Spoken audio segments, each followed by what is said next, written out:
ஒரு மனிதன் எப்படி சிறையில் இருந்து வெளியே வந்து மீண்டும் கொலை செய்ய ஆரம்பித்தான் தெரியுமா? கெனத் மெக்டஃப் என்ற பெயரில் ஒரு கொலைக்காரன் 1966 3 பேரை கொன்றதற்காக மரண தண்டனை பெற்றான்.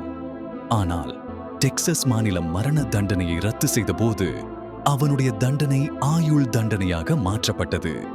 23 வருடங்கள் கழித்து சிறை நெரிசல் காரணமாக அவன் 1989 பரோலில் விடுதலை செய்யப்பட்டான். வெளியே வந்த உடனேயே அவன் மீண்டும் பெண்களை குறிவைத்து கொலை செய்ய ஆரம்பித்தான். டெக்சாஸ் முழுவதும் ஒரு கொடூரமான கொலை வேட்டை நடந்தது. FBI இன் 10 மோஸ்ட் வாண்டட் பட்டியலில் 2 முறை இடம்பெற்ற ஒரே நபர் அவன் மட்டுமே. இறுதியாக அவன் பிடிக்கப்பட்ட போது அவனுடைய ஆரம்பகால விடுதலை பல தடுக்கக்கூடிய கொலைகளுக்கு நேரடி காரணமாக இருந்தது தெரிய வந்தது.